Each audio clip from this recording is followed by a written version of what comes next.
All right, we are ready for step 2 of our Aspen project. This is option 1, the one that we did with crayon. And so here's the example again that we looked at the first time. I'm going to put that aside. And so what we did on day 1, we colored our background sheet in nice and solid with crayon. We did our trunks and with the crayons like this. And so what our first step is to add our trunks to our background. So I'm going to cut these apart. And I am trying to cut kind of right on top of my outside lines here.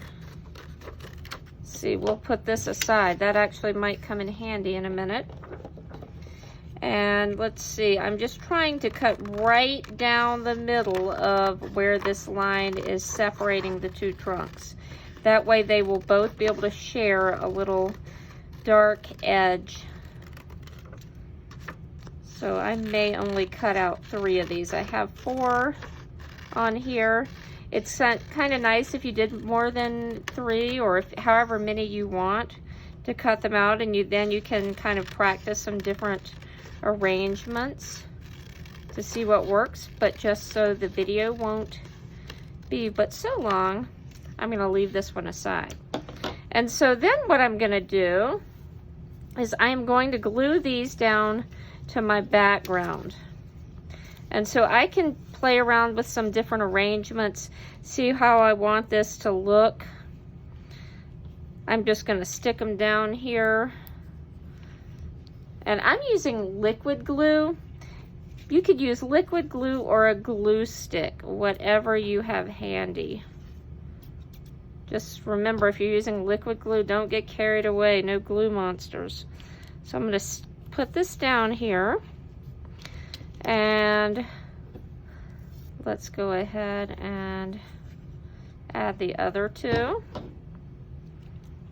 And I'm not giving a whole lot of thought to this, so you may want to spend a little bit more time with your arranging or composing how your picture is going to come together. But you will get the idea from how I'm doing this. Okay, and so my next step here, actually I should have brought my black crayon over here. I did not get it. So I'm going to grab that. Give me a second. Hopefully it will be easy for me to find here. This is called Miss Conyers not being totally prepared for her video. And I don't even see my black crayon. What we're gonna do, we're gonna use our imaginations, guys. Just because I do not see my black crayon anywhere. So, or did I find it? I may have found it. Well, this is called shadow. We'll see what this looks like. So, using your black would be better. I'm going to draw the branches, and this is very light, so that's not going to show up as well as I would like. Hopefully you'll be able to see this. So I'm going to draw in some branches. Usually the aspen branches are pretty thin and kind of just really bent and crooked looking to me. You could cut out some thicker branches too. Actually, if I had wanted to add some branches, I could even take this extra trunk if I wanted to put some larger branches and attach those. But I'm just going to add these in. I'm only going to do a couple because you can see I did not choose the right color of crayon. This one is more of a gray and it's not really showing very well. But I would just put these little random branches in here with my aspen. And then for the foliage, for the leaves, it is really hard to draw on top of this to show a leaf. And so what this one is, this is kind of a collage leaf effect here. And so what I did under here, I actually have some magazine pages that I just pulled out if you're going to use magazine pages, please make sure that they are not important magazines that you're not allowed to use. So if you have some old ones laying around. And these were just different things that had some different kind of gold, yellowy kind of colors on them. So you could cut some leaves out of there. I'll show you with this. What I'm going to do is just fold this a couple of times, because magazines are fairly thin, so it's easy to cut through multiple layers.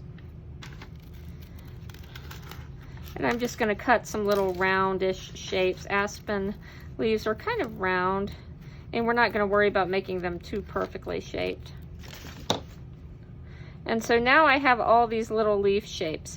If you don't have access to some old magazines you could use, then this paper that I cut my trunks out of would be perfect for me to just go in and color some yellow. I got a couple different shades here to see if I could get some different yellows on here. Let's see, and even a more of an orange kind of color too. So you could just color on a paper and then again fold that up. I'm just going to cut a couple here.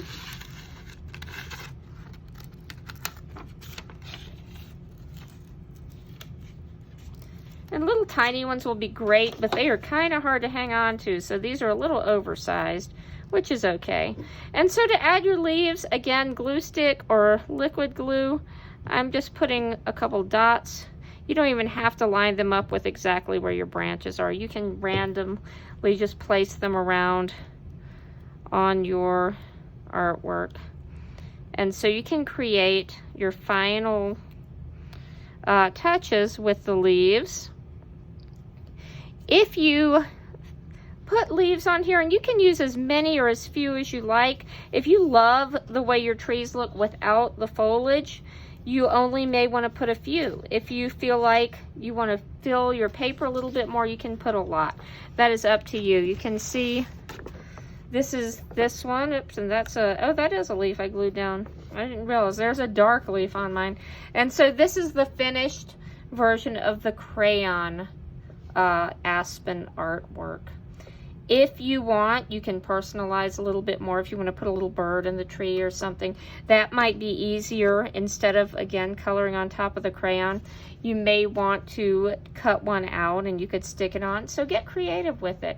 Again, one of my very favorite projects here. I can't wait to see yours.